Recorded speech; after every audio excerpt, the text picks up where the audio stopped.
நான் இந்த துவாவை உங்களுடைய தாய்க்காக செய்கிறேன். ஆம், உங்களுக்காக, உங்கள் தாய்க்காக. உங்கள் தாய் இந்த பிரார்த்தனைக்கு தகுதியானவர். அவர் இன்னும் உயிரோடு இருந்தாலும் அல்லது அல்லாஹ்விடம் திரும்பிச் சென்றிருந்தாலும் சரி, உங்கள் மனதின் ஆழத்திலிருந்து உண்மையாக ஆமீன் என்று சொல்லுங்கள்.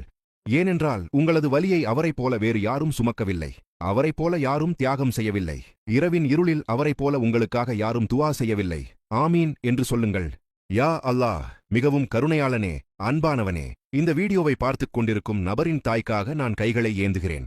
யா அல்லாஹ், அவர் தூங்காமல் கழித்த ஒவ்வொரு இரவுக்கும் அவருக்கு பகரம், கூலி அளிப்பாயாக. அவர் மறைத்து வைத்த ஒவ்வொரு கண்ணீர் துளிக்கும் அவருக்கு நற்பலன் அளிப்பாயாக.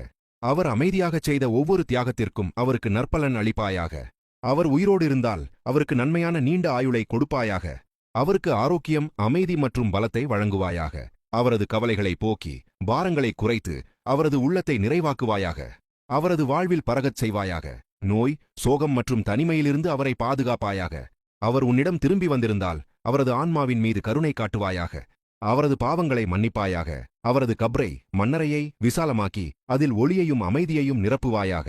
அவருக்கு ஜன்னத்தில், சுவனத்தில் உயர்ந்த அந்தஸ்தை வழங்குவாயாக. யா அல்லாஹ், அவர் தனது குழந்தைக்காகச் செய்த ஒவ்வொரு துவாவையும் ஏற்றுக்கொள்வாயாக. அந்த குழந்தை கேள்விப்படாத துவாக்களையும் கண்ணீரோடு அவர் முணுமுணுத்த துவாக்களையும் கூட ஏற்றுக்கொள்வாயாக. யா அல்லாஹ், இந்த குழந்தையை அவரது தாய்க்கு ஒரு நிலையான நற்பலனாக, சதகா ஜாரியா, ஒரு கௌரவமாக, இந்த உலகிலும் மறுமையிலும் அவருக்கு மகிழ்ச்சியை தரும் வழியாக ஆக்குவாயாக. ஆமீன்.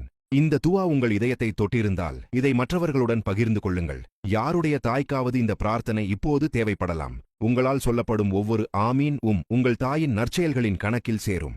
அல்லாஹ் ஏற்றுக்கொள்வானாக. உங்கள் தாய்க்கு நற்பலன் அளிப்பானாக. அவரது துவாவின் பலனை உங்களுக்கு தட்டாமல் இருப்பானாக.